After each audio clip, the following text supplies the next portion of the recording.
Cette femme-là ne t'appartient pas. Pourquoi tu la bloques? Non, eux, en fait, vous mettez des réservations sur les gens comme si c'était des places de TGV. Hein?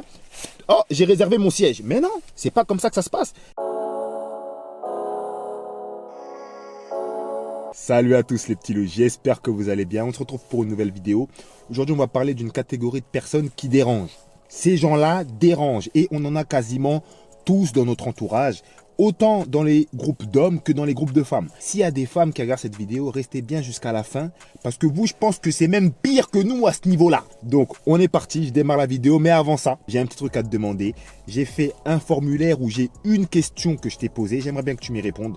Qui prendra même pas 30 secondes. C'est le premier lien en description. C'est pour m'aider à créer mes prochains produits tout simplement.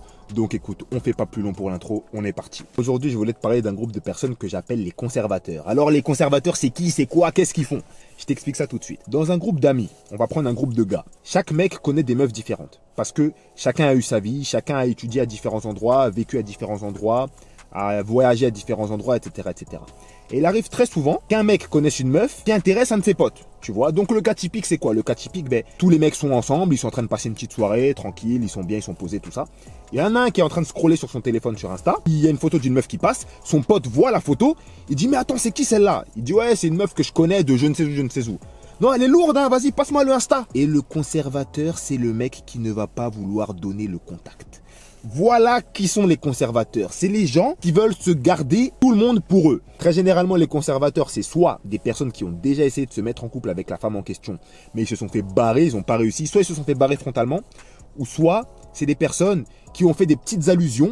La meuf n'a pas compris ces allusions et ils se sont dit « Oula, on va s'arrêter là parce que ça se trouve, elle va me barrer au final. Ce sera la honte, donc je m'arrête là. » Soit c'est ces personnes-là. Et la deuxième catégorie de personnes, c'est des gens qui n'ont aucun projet pour la personne. Mais ils se disent, au cas où, on ne sait jamais, peut-être que dans plusieurs mois, peut-être que dans plusieurs années, ça pourrait être un bon parti de me mettre avec cette personne-là. Donc, qu'est-ce qu'ils font?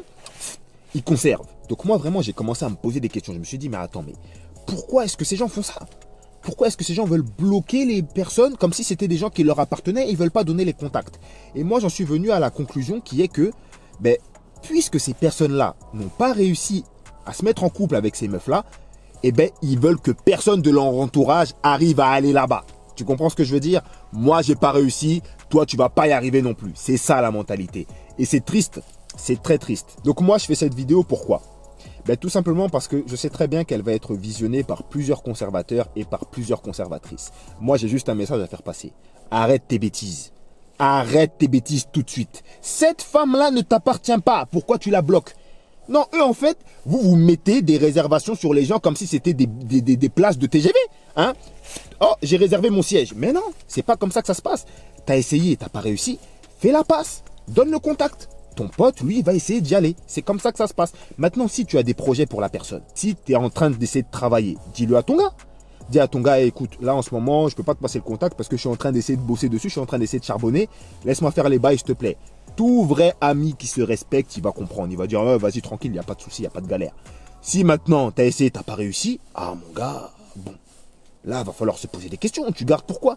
Tu conserves pourquoi? En fait, ce qu'il faut bien comprendre dans cette situation-là, c'est que vous ne savez pas ce qui peut se passer. Ça se trouve, les deux personnes, elles vont se mettre ensemble, elles vont vivre une belle histoire. Tu comprends ce que je veux dire? Ça se trouve même que dans cette histoire-là, la meuf en question, elle va être amenée à te présenter une de ses copines, laisse tomber, et toi, tu vas côtoyer cette copine-là. Tu vois ce que je veux dire?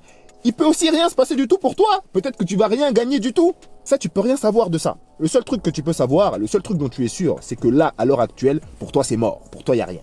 Donc, puisque pour toi, il n'y a rien, ça sert à rien de bloquer la personne, de continuer à forcer.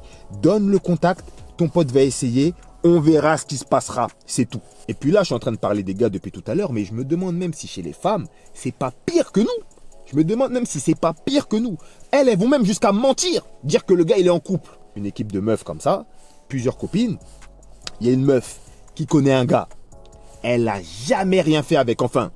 Elle a peut-être essayé d'y aller avec un vieux message subliminal que personne ne pourrait jamais comprendre. Le mec n'a pas compris, donc elle s'est dit que c'est mort. Elle a dit, oula, on va pas aller plus loin, parce que sinon je risque de me faire barrer, ça risque de prendre un râteau. Donc voilà, et puis c'est à l'homme de faire le premier pas de toute façon. Donc moi j'ai rien à faire, hein, patati patata. Vous connaissez très bien ces phrases de femmes.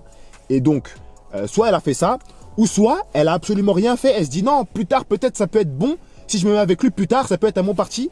Réservation. Dans la poche comme ça. Elle a réservé son siège d'avion. Et dans ce groupe de copines-là, ben, il y a une meuf qui est intéressée par ce gars-là. Quand elle va lui demander, elle va dire non, il est en couple. Le gars, il est rien du tout en couple. Et elle sait très bien qu'il n'est pas en couple. Mais elle veut pas donner. Conservation. Pourquoi tu fais ça? Pourquoi tu fais ça? Ça t'avance à quoi? À l'heure actuelle, tu ne fais rien.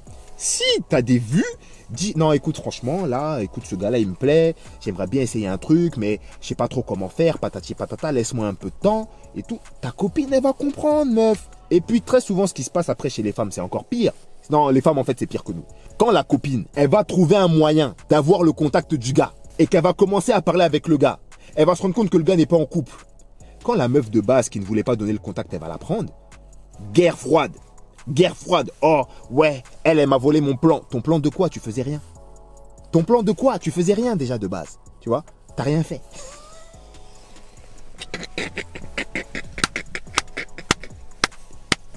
Mais tu n'as rien fait. Moi, je propose une chose. Si vous voulez conserver, pour conserver, assumez-le. Quand vos amis vous demandent, vas-y, passe-moi le contact, dites non, moi je conserve. Voilà. Et faites aussi ce signe-là. Faites ce signe-là. Je conserve, j'ai pas envie de te le donner. Voilà, assumez. Assumez. Parce que très souvent, c'est ces meufs-là qui vont toujours dire sur les réseaux sociaux, ouais, moi, tout ce que je souhaite, c'est le meilleur pour mes copines. Ah bon? Le meilleur pour tes copines, il a des limites très basses, visiblement. Tu comprends ce que je veux dire? Ça sert à rien de forcer. Laisse tomber, donne le contact, ça t'avance absolument à rien. Si tu veux conserver, assume-le. Et puis voilà, tout simplement. Eh bien écoute, j'ai terminé cette vidéo, dis-moi ce que t'en penses. Comme d'habitude, mon numéro pour le coaching s'affiche juste en dessous. Tu m'envoies un texto avec ton nom, ton problème en une ligne pour qu'on puisse programmer un appel téléphonique. Et le premier appel est gratuit et puis après on peut partir sur un accompagnement. Si tu as quelque chose à régler dans ta vie, je suis là pour ça. Moi je te laisse là, je te souhaite une bonne journée ou une bonne soirée, ça dépend à quelle heure tu regardes ça. Salut mon petit loup et à la prochaine. Je crois qu'on a trouvé un signe les mecs. Je crois qu'on a trouvé un signe les mecs. Conservation.